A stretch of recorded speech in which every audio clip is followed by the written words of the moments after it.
Yo, Kamusta? Chris here. So yeah, Cooler Master has released new gaming peripherals in the market.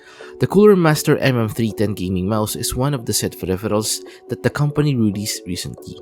In this video, we're going to review the said gaming mouse and compare it to the Acer Viper Mini because of their price points and specifications are almost the same.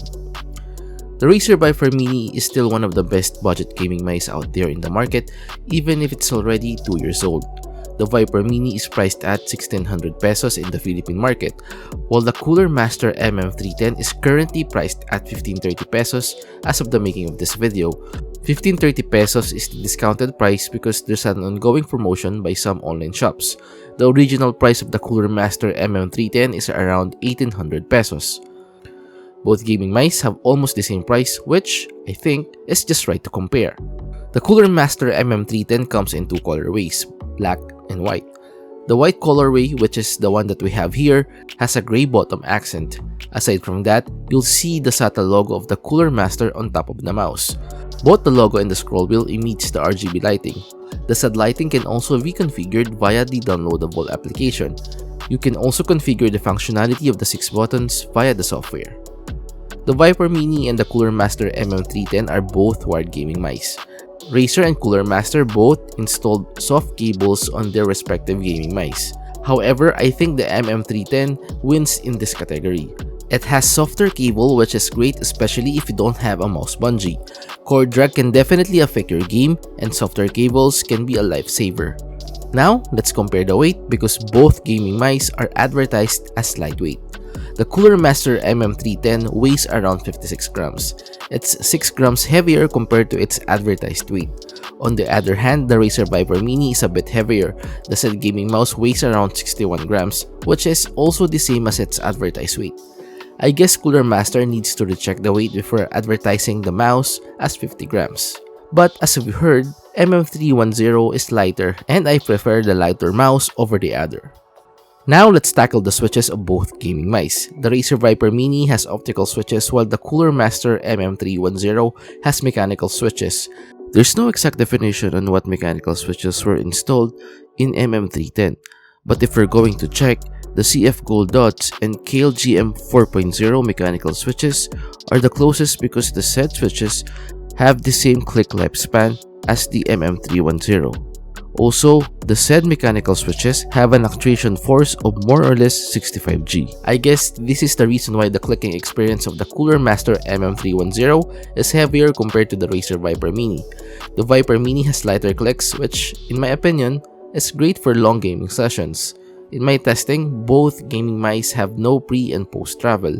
As for the side buttons, they seem to have the same clicking experience. Now let's check the clicking sounds of both gaming mice.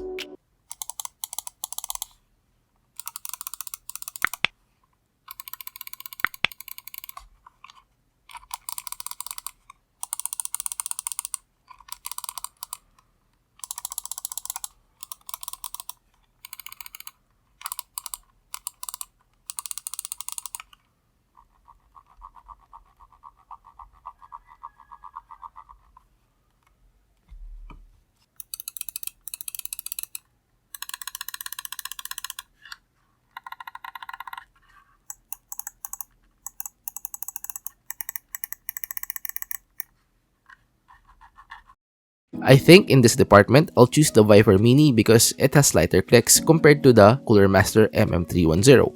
But this is just my opinion. You as a gamer might have a different opinion than mine. Both gaming mice have smooth VTFE skates. In my testing, the Acer Viper Mini and Cooler Master MM310 exhibit smooth gliding experience. But I'll choose the Cooler Master MM310 over the Acer Viper Mini.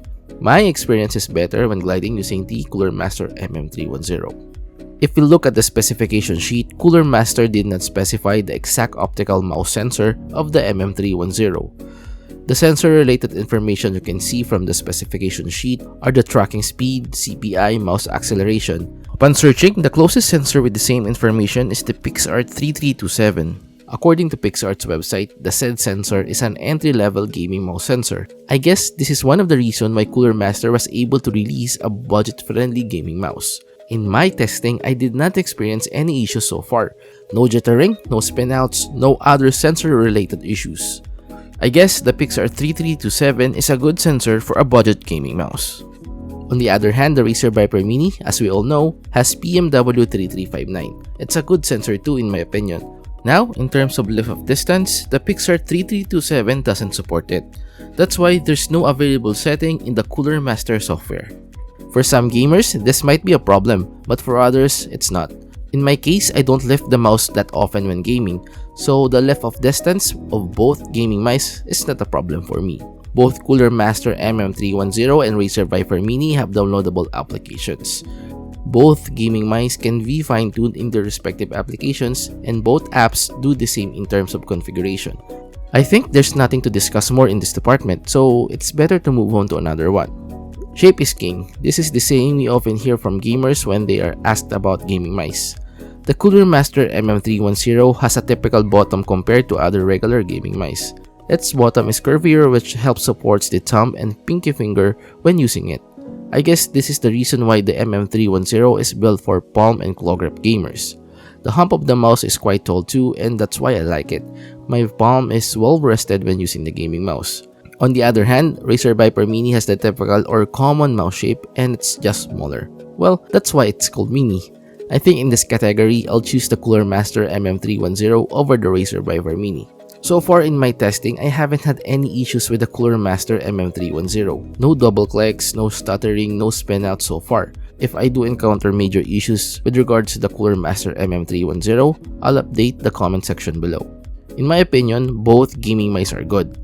Most of us have already tried the Razer Viper Mini and I think most of you are satisfied with its performance. Also, the Viper Mini is really affordable or budget friendly. Well, both mice have affordable prices. However, I think some of you are not a fan of its size and shape. It's mini and gamers with big hands might not like it. In my case, I like the price, performance, and shape of the Viper Mini. It's already 2 years old, but for me, it still kicks ass in 2022. I could say the Razer Viper Mini is still bang for the buck. On the other hand, the Cooler Master MM310 is good as well.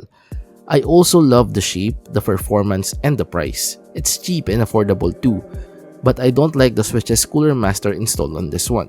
It's harder compared to the Viper Mini. Softer mouse switches are better because I use the mouse not just in gaming but in productivity as well. Now, if we're going to choose between the two gaming mice that we have featured today, I think it's a close fight, but I'll choose the Cooler Master MM310 over the Viper Mini. There are two reasons why. The first reason is because of the shape. The shape of the MM310 perfectly fits my hand and I love how tall the mouse is.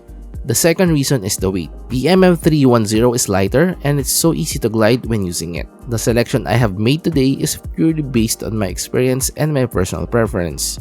My opinion might be different from yours. And that's it guys, we have reached the end part now. Hopefully you've enjoyed this video. Till our next,